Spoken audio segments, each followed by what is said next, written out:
So, do you also find it disturbing the how often what we consider lefty journalists or people on the left are, instead of criticizing warmongers and corporatists, they're making apologies for them? It seems to be happening all the time, every day, and it's, to me, that's what they sold out. Doesn't that scare you? Doesn't that scare you?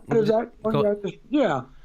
I mean, look, come on. First of all, it's very convenient. Joe Coniston, who I've been a friend of and I like, he was connected with the Nation Institute and everything. But, he just published a book with Bill Clinton about the wonderful stuff he's done since being president.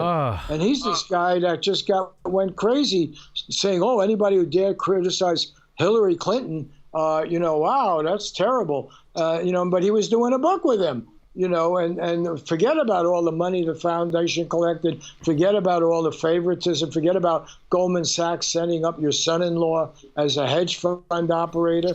I mean, that would be considered bribery, I mean, my God, when you think about it, they not only give Hillary Clinton $750,000 for 3 speeches, but they also set up their son-in-law, the Clinton son-in-law, in a hedge fund. It goes belly up, and then Lloyd Blankfein of Goldman Sachs bails them out again. That's why their daughter has a $15 million penthouse. So I mean, it's just so corrupt. And the people that you got to look carefully at the people who are doing all the rah-rah Hillary stuff. First of all, they did it before Bernie Sanders was a viable candidate.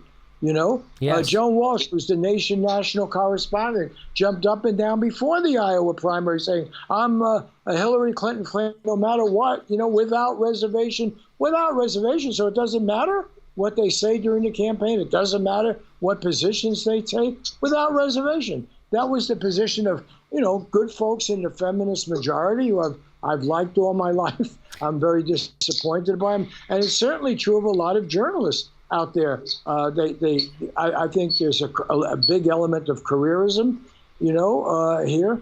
And it is very disappointing, no question about it. And there's a word that we never get to mention about class. And by class, I don't mean the manners of Martha's Vineyard or something, or Sag Harbor, but I mean ordinary people getting screwed, and who's doing the screwing and who's getting screwed. And the fact is that most of these journalists, so-called, make good money, or they want jobs that make good money.